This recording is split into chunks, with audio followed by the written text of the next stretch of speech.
We launched the 4 disciplines throughout our managed healthcare business, aiming at 2 critical goals: to dramatically increase customer access to our medicines while simultaneously improving bottom-line profitability. During the same period, there was a larger initiative throughout Lilly to reorganize for more effective operations. We could not have chosen a more difficult context for creating engagement. In the end, we exceeded both of our goals by a significant margin, but these results were not really our greatest outcome. Our greatest outcome was strengthening our culture by raising the engagement of our teams. During a time of high demand, coupled with a reorganization that brought significant change, our employee engagement scores actually went up. I often look back on the decision to attend that initial meeting, and more importantly on the journey we've made to create not only great business results but also a high-performing culture. It was a pivotal decision for me, one that changed the way I lead forever. Now, let me offer you a couple more examples that underscore the real problem of execution. B.J. Walker was facing the greatest challenge of her career. As the newly appointed commissioner of the Department of Human Services for the U.S. state of Georgia in 2004, she could see that her 20,000 employees were completely demoralized. The department had burned through 6 commissioners in 5 years, was under constant media scrutiny due to the number of deaths and accidents involving children in the state's care. For months, her employees had operated under constant fear of making a mistake, which only made their poor productivity worse and led to some of the largest backlogs in the country. B.J. Walker needed a way to bring focus and direction to her team, and she knew that the clock was ticking. Less than 18 months later, B.J. and her team had reduced repeat cases of child maltreatment by a stunning 60%. Here's one more example. One of the hotels near Marriott International's headquarters, the Bethesda Marriott, wanted to improve performance measures, an effort magnified by being so close to the company's leadership. General Manager Brian Hilger, his team, and the hotel's owners worked together on a $20 million renovation that included remodeled rooms, an impressive lobby, and a new restaurant. Improvements critical to the higher guest scores. And the results were amazing. The hotel looked fantastic, but the guest scores were still not at desired levels. Yet. The second part of the equation would involve how associates interacted with guests and executed at the hotel, a strategy dependent on new behaviors. After 1 year, Brian and his team proudly celebrated earning the highest guest satisfaction scores in the 30-year history of the hotel. As Brian said, "I used to dread the arrival of our new guest satisfaction scores every Friday. Now, I'm excited to get up on Friday mornings." These stories from Eli Lilly, the state of Georgia, and Marriott sound very different from each other, but they aren't. For each of these leaders, the challenge was essentially the same. So was the solution. Their common challenge? Executing a strategy that required a significant change in human behavior, the behavior of many or even all of the people in the team or organization. Their common solution? Deeply implanting the 4 disciplines of execution, 4DX, a proven principle-based system that enables leaders to successfully meet this challenge. All leaders struggle with this challenge, even if they don't realize it. If you're leading people right now, you're probably trying to get them to do something different. Whether you lead a small work team or a whole company, a family or a factory, no significant result is achievable unless people change their behavior. Yet to be successful, you will need more than just their compliance. You will need their commitment. As every leader knows, getting the commitment of hearts and minds, the kind of commitment that will endure in the midst of the daily grind, is not easy. We've completed more than 1,500 implementations of the 4 disciplines before we were ready to write this book. Why? Because we wanted to test and refine the 4 disciplines against hundreds of real-world challenges like the ones faced by Alex Azar, B.J. Walker, and Brian Hilger. When you execute a strategy that requires a lasting change in the behavior of other people, you are facing one of the greatest leadership challenges you will ever meet. With the 4 disciplines of execution, you are not experimenting with an interesting theory. Rather, you are implementing a set of proven practices that meet the challenge successfully every time. Whether you call it a strategy, a goal, or simply an improvement effort, any initiative you as a leader drive in order to significantly move your team or organization forward will fall into one of 2 categories. The first requires mainly a stroke of the pen. The second requires behavioral change. Stroke of the pen strategies are those that you execute just by ordering or authorizing them to be done. Simply put, If you have the money and the authority, you can make them happen. It might be a major capital investment, a change in the compensation system, a realignment of roles and responsibilities inside the organization, adding staff, or a new advertising campaign of some kind. While executing these strategies may require planning, consensus, guts, brains, and money, you know that in the end it is going to happen. Behavioral change strategies are very different from stroke-of-the-pen strategies. You can't just order them to happen because executing them requires getting people, often a lot of people, to do something different. And if you've ever tried to get other people to change their ways, you know how tough it is. Changing yourself is hard enough. For example, you may have to get all of your store employees to greet every customer that enters the store within 30 seconds, or get your entire sales force to begin using the new CRM system, or get your product development team to collaborate with the marketing team. If you're like Alex Azar or BJ Walker, you may be changing routines that have been entrenched for decades. This stuff is hard. In a key study in organizational change, the global management consulting firm Bain & Company reports these findings. Here's what they said. About 65% of initiatives required significant behavioral change on the part of frontline employees, something that managers often fail to consider or plan for in advance. Despite the significance of this problem, leaders seldom recognize it. You don't hear leaders saying, "I wish I were better at driving strategies that require people to do things differently." What you more likely are to hear is something like this, "I wish I didn't have Tom, Paul, or Sue to deal with." It's natural for a leader to assume the people are the problem. After all, they are the ones not doing what we need to have done. But you would be wrong. The people are not the problem. W. Edwards Deming, the father of the quality movement, taught that any time the majority of the people behave a particular way, the majority of the time, the people are not the problem. The problem is inherent in the system. As a leader, you own responsibility for the system. Although a particular person can be a big problem, if you find yourself blaming the people, you should look again. When we began to study this challenge several years ago, we first wanted to understand the root causes of weak execution. We commissioned an international survey of working people and examined hundreds of businesses and government agencies. During the early stages of our research, we found problems everywhere we looked. Our prime suspect behind execution breakdown was clarity of the objective. People simply didn't understand the goal they were supposed to execute. In fact, in our initial surveys, we learned that only 1 employee in 7 could name even one of their organization's most important goals. That's right, only 15% could name even one of the top 3 goals their leaders had identified. The other 85% named what they thought was the goal, but it often didn't remotely resemble what their leaders had said. The further from the top of the organization, the lower the clarity. And that was just the beginning of the problems we uncovered. Lack of commitment to the goal was another problem. Even those people who knew the goal lacked commitment to achieving it. Only 51% could say that they were passionate about the team's goal, leaving almost half the team simply going through the motions. Accountability was also an issue. A staggering 81% of the people surveyed said they were not held accountable for regular progress on their organization's goals. And the goals were not translated into specific actions. 87% had no clear idea what they should be doing to achieve the goal. No wonder execution is so inconsistent. In short, people weren't sure what the goal was, weren't committed to it, didn't know what to do about it specifically, and weren't being held accountable for it. These were only the most obvious explanations as to why execution breaks down. On a more subtle level, there were problems with lack of trust, misaligned compensation systems, poor development processes, and poor decision-making. Our first instinct was to say, "Fix everything, fix it all, and then you'll be able to execute your strategy." It was like advising them to boil the ocean. As we dug in further, we began to put our finger on a far more fundamental cause of execution breakdown.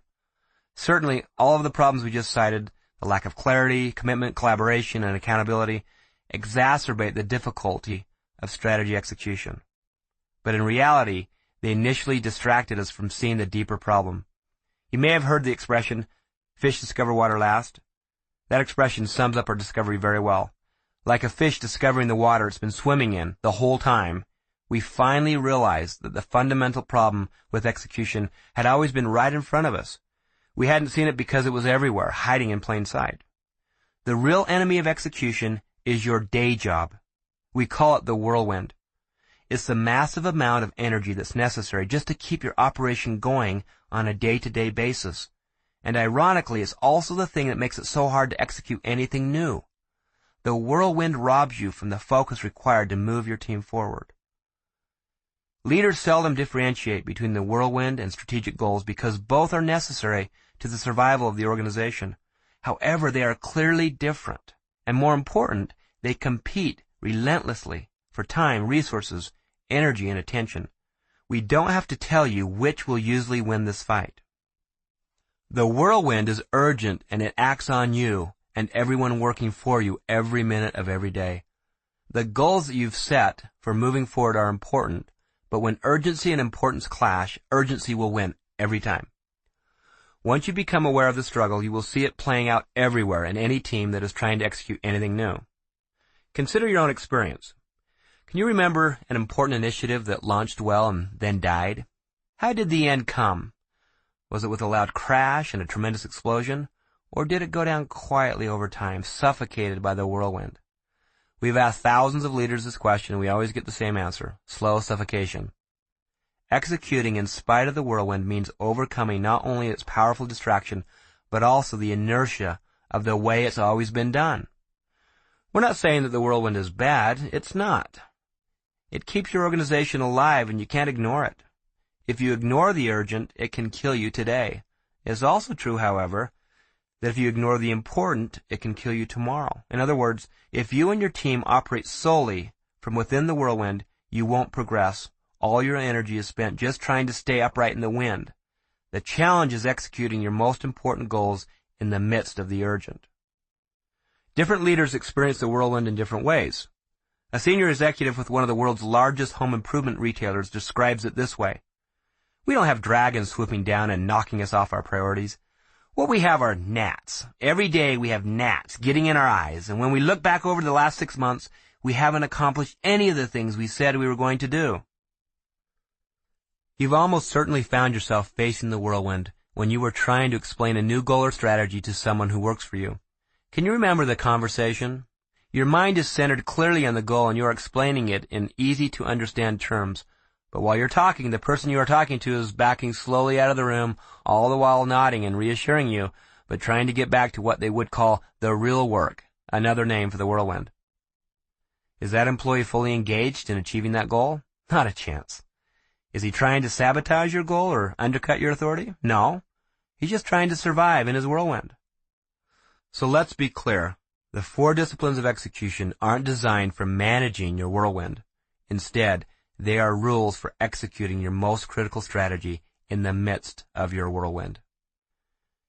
Tim Harford, author of The Undercover Economist, said this: "You show me a successful complex system, and I will show you a system that has evolved through trial and error." In the case of the 4 disciplines of execution, he is absolutely right. It benefited from well-researched ideas, but it evolved through trial and error. In our initial research with Harris Interactive, we surveyed nearly 13,000 people internationally across 17 different industry groups and completed internal assessments with 500 different companies. Over the years, we've added to this foundation by surveying almost 300,000 leaders and team members. This research has been valuable as a foundation for the principles and in guiding our early conclusions. But the real insights did not come from research. They came from working with people like you in over 1,500 implementations. This effort is what enabled us to develop principles and methods that we know will work regardless of the industry or the nation in which they are implemented. There's good news and there's bad news here. The good news is that there are rules for executing in the face of the whirlwind. The bad news? The bad news is that there are rules. The kinds of rules that have immediate consequences if you violate them. Although the disciplines may seem simple at first glance, they are not simplistic. They will profoundly change the way you approach your goals. Once you adopt them, you will never lead in the same way again. Whether you are a project coordinator, lead a small sales team, or run a Fortune 500 company, we believe they represent a major breakthrough in how to move teams and organizations forward. Here's a quick overview of the 4 disciplines. Discipline 1. Focus on the wildly important. Basically, the more you try to do, the less you actually accomplish. This is a stark, inescapable principle that we all live with. Somewhere along the way, most leaders forget this. Why? Because smart, ambitious leaders don't want to do less. They want to do more, even when they know better. Isn't it really difficult for you to say no to a good idea, much less a great one? And yet, there will always be more good ideas than you and your teams have the capacity to execute. That's why your first challenge is focusing on the wildly important. Discipline 1, focus on the wildly important, requires you to go against your basic wiring as a leader and focus on less so that your team can achieve more. When you implement Discipline 1, you start by selecting one, or at the most two, extremely important goals, instead of trying to significantly improve everything all at once. We call this a wildly important goal, or a WIG, to make it clear to the team that this is the goal that matters most. Failure to achieve it will make every other accomplishment seem secondary, or possibly even inconsequential. If you're currently trying to execute 5, 10, or even 20 important goals, the truth is that your team can't focus. This lack of focus magnifies the intensity of the whirlwind, dilutes your efforts, and makes success almost impossible. This is especially problematic when there are too many goals at the highest levels of the organization, all of which eventually cascade into dozens and ultimately hundreds of goals as they work their way down throughout the organization, creating a web of complexity. However, when you narrow the focus of your team to one or two wildly important goals, the team can easily distinguish between what is truly top priority and what is the whirlwind. They move from a loosely defined and difficult to communicate collection of objectives to a small, focused set of achievable targets. Discipline 1 is the discipline of focus. Without it, you will never get the results you want. It's also only the beginning. Discipline 2. Act on the lead measures. This is the discipline of leverage. It's based on the simple principle that all actions are not created equal. Some actions have more impact than others when reaching for a goal, and it is those that you want to identify and act on if you want to reach your goal. Whatever strategy you're pursuing, your progress and your success will be based on two kinds of measures, lag and lead. Lag measures are the tracking measurements of the wildly important goal, and they are usually the ones you spend most of your time praying over. Things like revenue, profit, market share, and customer satisfaction. They're all lag measures, meaning that when you receive them, the performance that drove them is already in the past. That's why you're praying. By the time you get a lag measure, you can't fix it. It's history. Lead measures are quite different in that they are the measures of the most high-impact things your team must do to reach the goal. In essence, they measure the new behaviors that will drive success in the lag measures. Whether those behaviors are as simple as offering a sample to every customer in the bakery or as complex as adhering to standards in jet engine design. A good lead measure has two basic characteristics. It's predictive of achieving the goal, and it can be influenced by the team members. To understand these two characteristics, consider the simple goal of losing weight. While the lag measure is pounds lost, two lead measures might be a specific limit on calories per day and a specific number of hours of exercise per week. These lead measures are predictive because by performing to them, you can predict what the scale, the lag measure, will tell you next week. They are influenceable because both of these new behaviors are within your control. Acting on the lead measures is one of the little-known secrets of execution. Most leaders, even some of the most experienced, are so focused on lag measures that the discipline to focus on the lead measures feels counterintuitive. Don't misunderstand. Lag measures are ultimately the most important things you are trying to accomplish, but lead measures, true to their name, are what will get you to the lag measures. Once you've identified your lead measures, they become the key leverage points for achieving your goal. Discipline 3. Keep a compelling scoreboard. People play differently when they're keeping score. If you doubt this, watch any group of teenagers playing basketball and see how the game changes the minute scorekeeping begins. However, the truth of this statement is more clearly revealed by a change in emphasis. People play differently when they are keeping score. It's not about you keeping the score for them. Discipline 3 is a discipline of engagement. In principle, the highest level of performance always comes from people who are emotionally engaged and the highest level of engagement comes from knowing the score. That is, if people know whether they are winning or losing. It's that simple. The kind of scoreboard that will drive the highest levels of engagement with your team will be one that is designed solely for and often by the players. This player scoreboard is quite different from the complex coaches scoreboard that leaders love to create. It must be simple, so simple that members of the team can determine instantly if they are winning or losing. Why does this matter? If the scoreboard isn't clear, the game you want people to play will be abandoned in the whirlwind of other activities. And if your team doesn't know whether or not they are winning the game, they are probably on their way to losing. Discipline 4. Create a cadence of accountability. Discipline 4 is where execution really happens. The first 3 disciplines set up the game, but until you apply Discipline 4, your team isn't in the game. It is based on the principle of accountability, that unless we consistently hold each other accountable, the goal naturally disintegrates in the whirlwind. The cadence of accountability is a rhythm of regular and frequent meetings of any team that owns a wildly important goal.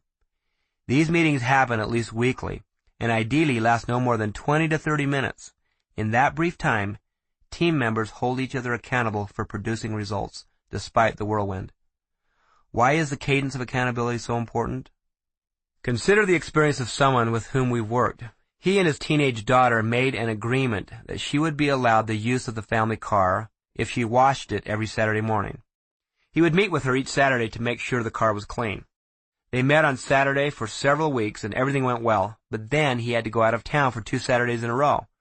When he returned, he found the car had not been cleaned. He asked his daughter why she hadn't taken care of the job. "Oh," she replied, "are we still doing that?" It only took 2 weeks for the accountability system to break down. If this was the case in a one-on-one situation, think how much more it applies to a work team or a whole organization. The magic is in the cadence. Team members must be able to hold each other accountable regularly and rhythmically. Each week, one by one, team members answer a simple question. What are the 1 or 2 most important things I can do in the next week, outside the whirlwind, that will have the biggest impact on the scoreboard? Then members report on whether they met the previous week's commitments, how well they are moving the lead and lag measures in the scoreboard, and their commitments for the coming week. All in only a few minutes. The secret to Discipline 4, in addition to the repeated cadence, is that team members create their own commitments. It's common to find teams where the members expect, even want, simply to be told what to do. However, because they make their own commitments, their ownership of them increases. Team members will always be more committed to their own ideas than they will to orders from above. Even more importantly, making commitments to their team members rather than solely to the boss shifts the emphasis from professional to personal. Simply put, the commitments go beyond their job performance to become promises to the team. Because the team commits to a new set of objectives each week, this discipline creates a just-in-time weekly execution plan that adapts to challenges and opportunities that can never be foreseen in an annual strategic plan. In this way, the plan is adapting as fast as the business is changing. The result? The team can direct enormous energy to the wildly important goal without getting blocked by the shifting whirlwind of change all around them. When your team begins to see the lag measure of a big goal moving as a direct result of their efforts, they will know they are winning. And we have found nothing that drives the morale and engagement of a team more than winning. People want to win. They want to make a contribution that matters. However, too many organizations lack this kind of discipline, the conscious, consistent regimen needed to execute key goals with excellence. The financial impact of a failure to execute can be huge, but it is only one of the impacts. Another is the human cost to people who want to give their best and be part of a winning team. By contrast, nothing is more motivating than belonging to a team who know the goal and are determined to get there. The 4 disciplines work because they are based on principles, not practices. Practices are situational, subjective, and always evolving. Principles, on the other hand, are timeless and self-evident, and they apply everywhere. They are natural laws like gravity. Whether you understand them or even agree with them doesn't really matter. They still apply. We believe the principles of execution have always been focus, leverage, engagement, and accountability. Are there other principles at play when it comes to execution? Yes. But is there something special about these four and their sequencing? Absolutely. We didn't invent them, and we freely acknowledge that understanding them has never been the problem. The challenge for leaders has been finding a way to implement them, especially when the whirlwind is raging. For this audio adaptation of our book, we've organized the 4 disciplines of execution into 2 parts to provide you with a progressively deeper understanding of the disciplines and their application to any team. Section 1, the 4 disciplines of execution, presents a thorough understanding of the 4 disciplines. This section also explains why these apparently simple concepts are actually so difficult to practice, and why they are the key to successfully meeting any leader's greatest challenge. Section 2, Installing 4DX with your team, is designed like a field guide. It gives very detailed step-by-step instructions for implementing the disciplines within your team. Now, this book is a little different from most other business books you've read. Most business books share a lot of very helpful ideas and theories, but are shallow on application. In this book, we are heavy on application, and we will tell you exactly what you can do to implement these disciplines, the specifics, the tips, the watch-outs, the must-dos. We'll share everything we know. Now, to begin the process, I will turn this audio over to my co-authors and esteemed colleagues, Chris McChesney and Jim Hewling.